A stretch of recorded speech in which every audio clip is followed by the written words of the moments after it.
एक सिपाही बहुत पहलवान था, बहुत बहादुर था और बहुत लड़ने वाला था।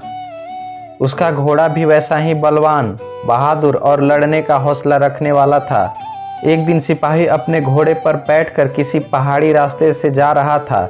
अचानक घोड़े का पैर पत्थर से टकराया और उसकी नाल निकल गई। नाल निकल जाने से घोड़ा को बहुत कष्ट हुआ और वह लंगड़ाकर चलने लगा। सिपाही ने घोड़े का कष्ट तो समझ ही लिया, परंतु उसकी विशेष चिंता नहीं की। बस वह उसी सोच में डूबा रहा, नाल बंधवा देगा। इस प्रकार आजकल के चक्कर में दिन निकलते गए और घोड़े का कष्ट दूर ना हुआ। अचानक देश पर शत्रुओं ने आक्रमण कर दिया। राजा की ओर से सिपाही को आज्ञा मिली, बस चल फौरन पर। अब सिपाही क्या करता?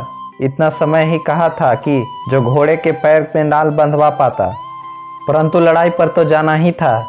इसलिए वह उसी लंगड़ाते हुए घोड़े पर बैठा और दूसरे सिपाहियों के साथ चल पड़ा। दुर्भाग्यवश घोड़े के दूसरे पैर से भी नाल निकल गई। पहले वह 3 पैर से कुछ चल भी लेता था, परंतु अब तो पैर का क्या करता, किस तरह आगे बढ़ता। देखते देखते शत्रु सामने आ पहुंचे। वे संख्या में इतने अधिक थे कि उनके सामने सिपाही के साथ ठहर भी ना सके। वो फौरन अपने अपने घोड़े दौड़ाकर लड़ाई के मैदान से भाग निकले। परंतु वह सिपाही कैसे भागता?